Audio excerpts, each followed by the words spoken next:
stuff that's said at the neighboring ones, like here I'm going to touch on a little bit what are the first 4 stops in here. But again, I'm not going to go through everything that's in here because I really want you to come back and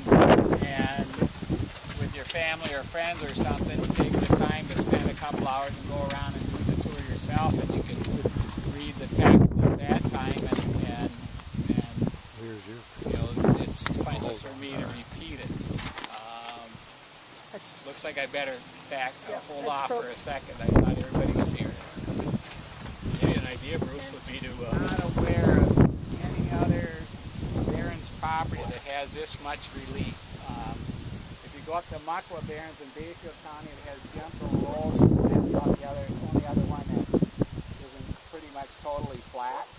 And in part it's because there isn't a lot of rolling topography, I guess, in the sand country, but the other part is that burning, which is... And so it was quite hot, and a lot of times in the past I've heard of people saying, you know, other crew members that they've had to go through with more drip torches and running all the way through here trying to get stuff lit up and everything, but we burned it in pretty good conditions, and it burned completely through. All we did was our normal perimeter burn.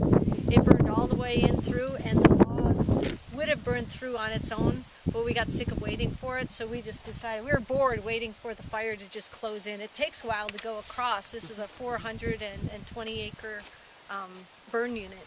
So we just circled the burn to the bog to just get that to burn through too. But you can tell, you can see where the aspen kind of came in and where that's growing in more. It didn't burn through there quite as well, which is why things were still kind of Okay, well, Bruce had referred to Dogtown over there, and something that has in common with this community is that there's very little recorded history of either place. There is a scant amount of information about the cemetery itself that resides in the historical library, the Palmer House at Fort Full-Yon, and I think gets referred to in the text for the auto stop. But I found a little bit online of the State Historical Society that talks about northern Wisconsin. So I thought I'd read that to you, since I don't like security crowds. It says that the 19th century logging industry reshaped the landscape of central and northern Wisconsin, provided livelihood for thousands of workers. By the late 19th century, Wisconsin was one of the premier lumber-producing states in the U.S., and from 1890 to 1910, forest products led Wisconsin's developing industrial economy. The watersheds of years, enough pine was harvested from the Black River Valley alone to build a boardwalk 9 feet wide and 4 inches thick around the settlement. Maybe 25 people were buried here in all. If you walk back there's some little enclosures back there and the fences around some of the graves. They're just remnants. Yeah. Any headstones left? Markers, I should say. They usually didn't have headstones, but yeah. There's hard and there's not much there, really. Actually, at one time, the way this place was virtually abandoned as a cemetery. It was grown up to brush and trees, and we had fire control in 20 years ago, before Nancy's time. It wasn't her fault. And they were shearing aspen and jack pine and stuff to turn the succession back, and all of a sudden they started turning over headstones. And we knew there was a cemetery here, but the fire control people working for us didn't. And as a result of that, after apologizing to the people, and they were very gracious and accepted our apology, we promised that we would restore the site. And you can see what it looks like today, but this is the best it's looked in probably 50 years. So they were very happy that we marked the boundaries with the cement posts, and there was a dedicated plaque put out here, and it used to be, you know, more of a lawn, but again, there's not a lot of descendants around, so it's kind of abandoned.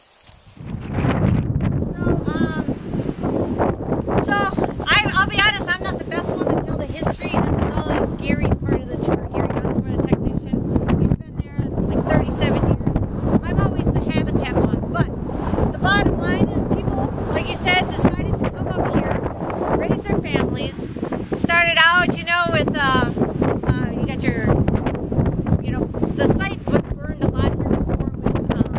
Native Americans that were here, and the European travelers kind of came in and decided to do the same thing. Well, it's not the best spot to be trying to live. I mean, imagine this wind only when it's, 20 below degrees. It's a tough spot to live. Well, they did build their school site, and this is the school site. We were asking when we drove through up here what that platform was out there. I believe that that's actually an old home site. I can't say for sure, but I think that's what it is. Oh, it's Johnny.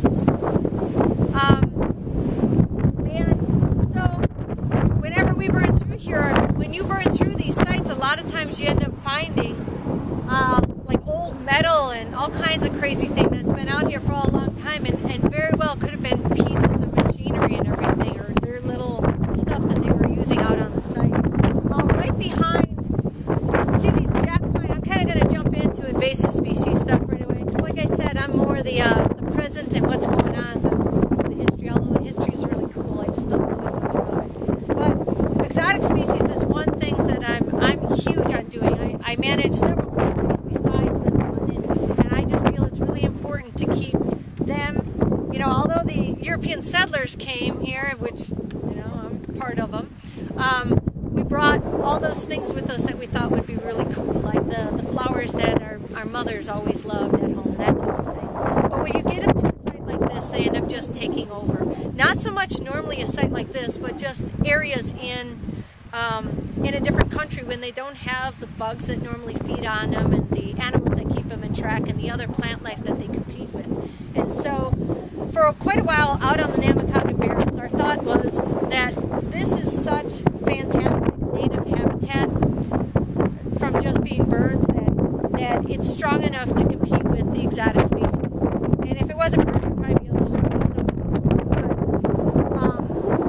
But what we've kind of decided is that, like spotted knapweed for one, and when we were standing at the cemetery site, you could see all those gray ones that were standing here, and they got the little circles on top. They're the purple flower that when you look in a field, when the whole field is purple, I'm sure you guys have seen that, right? When you look out at a field and it's all purple through much of the summer, that's spotted knapweed. And there's an herbicide that works really well on it, that it doesn't kill anything but flowers.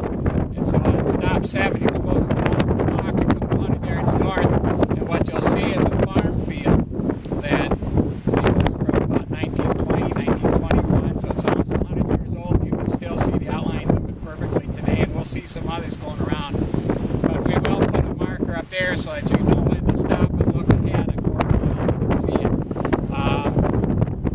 This area that we're in, this is primarily a grazing area after the logging era, and it looks like the logging era was pretty much done through here. In fact, it was barren, but it wasn't the best logging era. They started at the St. Croix River and moved east too, so they were done here about 1880, and by 1890 there were a lot of grazing type things, sheep maybe, but cattle for sure, and that was predominantly the agricultural use of the area until about 1920, when the community that was established here came over from Europe based on the promotion that it was easy to plow this sand country, great area to farm, and it was for about 24 months. When they first farmed it, a little bit of fertility made things grow really well. Instead of having a 7-acre forest where they had with all the stumps and junk out, so they could plow 15, 20 acres here because it was sand and wood stuff to compete with. But after about 2 years, the soil nutrients ran out, and the people were kind of starving to death. And that this crashed. And as you'll see in the text, that's my guess, is that one of the first things the community does is they build a school. That's why the foundation for the school here. And I don't even think they were here to build a church, which would have been the second thing they would do, because they were probably still thinking the same thing. So in a nutshell, that's about what I know about the community here. You take the tour yourself this spring. That's